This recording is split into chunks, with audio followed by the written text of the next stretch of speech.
to share with you a little presentation I've put together in response to the inquiries I've had from people kind of asking, what it is that I've been doing in the marketplace and how it is that people could get involved as real estate investors, and also what is going on in Chicago's marketplace. So I'd like to introduce to you this quick, short little video and share with you how investors are cashing in on and earning secured returns in Chicago's growing marketplace. Now, here's what you'll discover. Now, first, I'll share with you who we are and what it is that we do and why Chicago is becoming an exploding market. We'll dive into some of the statistics and real-time analysis here so you can see that. And then what I'll do third is take you through a case study, a little walkthrough of a Chicago fix and flip. And in that case study, I'll teach you how investors can secure their money at real estate, how it is if you're brand new, you can read the numbers, what to expect as a return on a single family fix and flip, and how investors are getting paid even on the worst day. So hedging your risk. Now, I'm a real estate investment property wholesaler and acquisition specialist. And this means my team and I get the hard to find, deeply discounted deals in the marketplace. Investors in town actually come to me asking me for the best deals. Now, we achieve this because we build key in-market relationships and are highly responsive where we contract with motivated sellers. Now, since we provide motivated sellers with quick solutions and peace of mind, we can then close quickly with cash, so I end up buying property at deep discounts. And I'll share an example shortly. What this does, though, is it delivers a true win-win-win scenario for the seller, for the investor, and also for my team. Because you see, most investors are out there harvesting the MLS, and you know what? The MLS is pretty much for suckers. It's pretty much being picked over on a daily basis, especially by a lot of newbies. So now, not only do we flip some of those hard to find, the deeply discounted deals to other investors, of course, it affords me the opportunity where I get the first look advantage to cherry pick some of the deals from our pile and fix and flip them myself. So here's why Chicago and Cook County in Illinois is poised for explosive growth in the housing market. As an investor dipping your toe in the marketplace, there's three key factors of success you look for in the first wave of an appreciating market. And those are jobs and location, mortgage incentives for bank financing, and the opportunity for growth, to know that you're in the first wave. And look, Chicago and Cook County, which Chicago is a part of, those of you that don't know, it meets those criteria right now for the following reasons. Cook County itself is the second largest county by population in the United States. It's second behind Los Angeles County. Chicago, the city, also known as the Windy City, is the third most populated city in the United States. Here we can see from the Census Bureau that the entire population of Chicago in 2014's estimate for census was 2.72 million. Look at that compared to LA and then New York.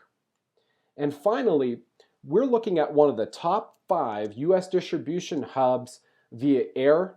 There's Chicago Midway Airport, and there's O'Hare, via rail, through Great Lakes shipping on Lake Michigan, and highways throughout the United States that connect it through the rest of America. And here's one of those great factors of the opportunity for growth from Sperling's Best Places to Live. It was quoted in one of their articles that the future job growth over the next 10 years in Chicago, Illinois is to be 33.3%. And that's virtually astounding.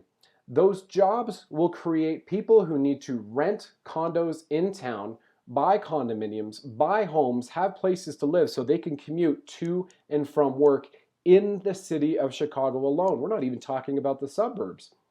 And here's another great thing about the opportunity for growth. The current mayor, who used to be the White House chief of staff, has taken a very entrepreneurial purview at Chicago and Cook County so that it can compete on the global stage. And in this article from Crain's Chicago Business Magazine, December 2014, we can see that 36 companies that they had quoted, including Fortune 500 companies such as ConAgra, have moved their headquarters to Chicago. So we have in-migration for jobs, Job creation, we have more companies that are moving their headquarters to Chicago, and we have an incredible distribution hub. So let's take a look at this case study now in the Chicago fix and flip.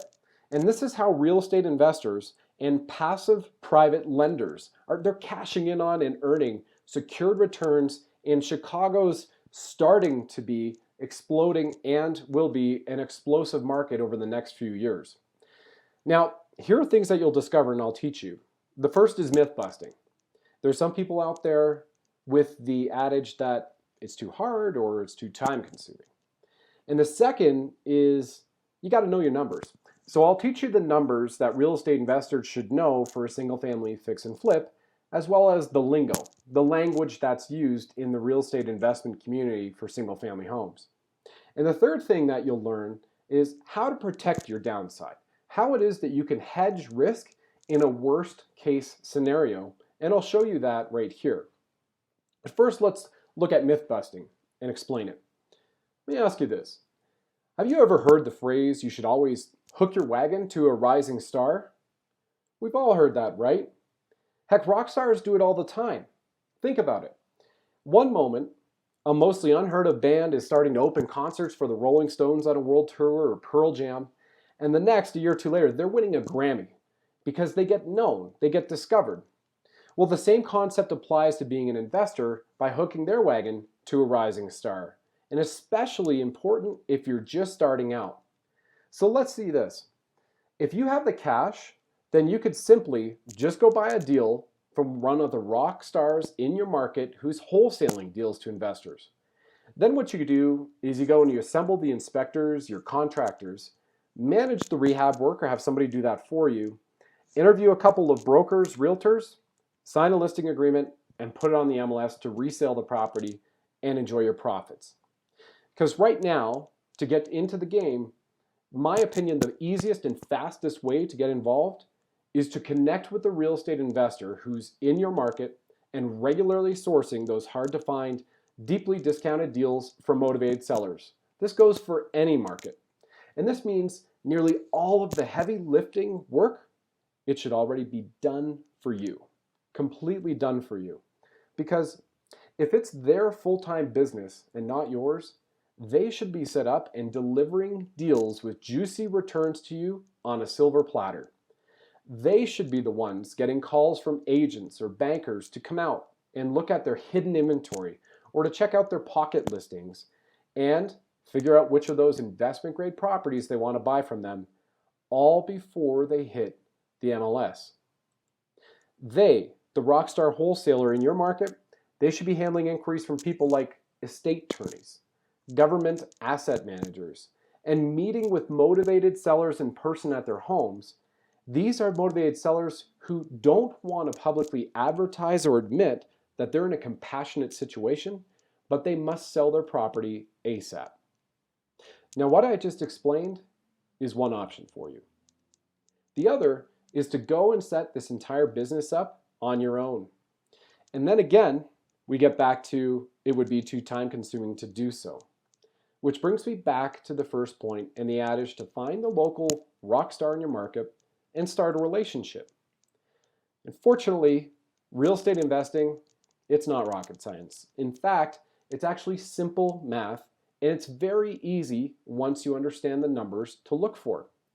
Which means the next step is for you to understand the numbers you need to know for single family fix and flips.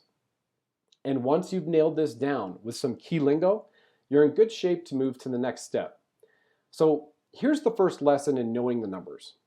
Number one, rehab real estate, remodeling properties. It's all about the fixed up value of a home. The lingo used by investors is the acronym ARV for after repair value. So unlike the stock market, when you don't know what the price of stock will be in the next second, minute, hour, the next day, or the next month, with real estate, for example, in single-family homes in a great market, if we know that a remodeled 3-bedroom, 2-bathroom, all-brick bungalows within the same area, we know if they're selling for $140,000 today, then there's a darn good chance that this price will be the one that they'll be at for a month or even 6 months from now. And heck, If you're investing in a market that's rising, then there's the potential of factoring in a little appreciation as well and making a little bit more at the end of the day. Warren Buffett calls this value investing. This is where you buy something significantly lower than its true market value, the ARV. With real estate investing, like with Warren Buffett in the value investing model, you make your money when you buy and you realize it when you sell, again, provided you know your numbers. And the second number to understand is the repair cost. Quite simply, this is the estimated cost to fix up the house and bring it up to the area ARV. And third, we do a little basic math. So we take the ARV minus the RC, repair cost, that equals the AIV. The AIV is the as-is value of the property. This is usually the list price when a house is listed by a real estate agent, for example. Therefore, ARV minus RC equals AIV. This is your formula. And the key is to apply these numbers in an active area with active rehabs and resales of remodeled rehab properties taking place. That's what you want to focus on. So now you know your numbers. Let's look at our case study in even a worst case scenario. This is how real estate investors and passive private lenders are cashing in on and earning secured returns in Chicago's exploding market. So let's take Muskegon, for example, in a deal we've done with one of our investors. This is 12632 South Muskegon Avenue in Chicago, Illinois. These are part of the before pictures of the property. Now, we know in this zip code at that point in time that the ARV for this type of a property as a 3-bed, 2-bath fixed up would be at least $135,000. We also determined that the repair cost would be $45,000. And we figured out, based on our formula, that it's roughly a $75,000 AIV, the AI as it sits value today. Well, we were able to buy this property for $48,432.09. That equals 69.2% of the overall ARV. So basically, what you're doing is buying a property and you're all in on the property for just under 70 cents on the dollar. And this is one of the great ways that investors can hedge risk even in a worst case scenario. So after just a few months, the property is now fixed up, turned around, and resold on the market for $135,000. You see, there's some key secrets to success, and you've already been learning them. First of all, to buy cheap, successful real estate investors must pay cash in order to close fast. Simply, traditional banks are too slow and cumbersome to move quickly. And by paying cash and moving fast, moving and closing in 10 days or 14 days or even 4 weeks, they can beat out other investors. It's the old adage and the statement that you can't steal slowly. And when you're getting properties at a steal of a price, you need to move quickly because there's other competition in the market that is trying to undercut you. Enter private lenders. Private lenders are everyday people. And this creates an opportunity in real estate investing for passive investors, who we call private lenders, to participate in real estate profits without ever owning houses. And here's how it works. We got an accepted offer from the seller to buy Muskegon Avenue for $48,432.09. Well, we estimate the repair costs at $33,000. We estimate other costs, the holding costs and the cost to pay our team for sourcing the deal and the marketing and the overhead in the business at around $12,000. We borrow $100,000 from a private lender. Again, private lenders send money to the closing agent, not us. The closing agent then records a lien on behalf of the private lender at closing. So the private lender's money is secured by the real estate. That $100,000 loan is secured by a house valued at $75,000. And the private lender is paid 6 to 10% interest for the use of their money, and we know that the ARV is then $135,000. The relationship between the real estate investor and the private lender, this is what creates success. When you're buying at 50 to 60% of as it sits value, you have a tremendous advantage in the market. Typically, we're going and getting off-market houses. These are usually not listed on the MLS. Those are homes that I would say are not accessible to the general public. And so where are some of those off-market houses coming from? You can write this down. Well, we send out direct mail to tired landlords or vacant houses or evictions. We get word-of-mouth referrals from different attorneys and title companies and real estate agents, for example, and other investors. And there's online advertising and probate sellers and so on. Those are just a handful of them. Like I said before, I get deals no one else can find. Other investors call to buy from us. And this means we know investors who are looking for relationships with private lenders nearly every day to finance their deals. If this sounds like a relationship you'd like to know more about, or if you'd just like to learn more about how private lenders are making private loans and securing their money against the discounted real estate, then just pick up the phone and call me. You can speak to me directly at 312-818-3893. Very simple number, 312-818-3893.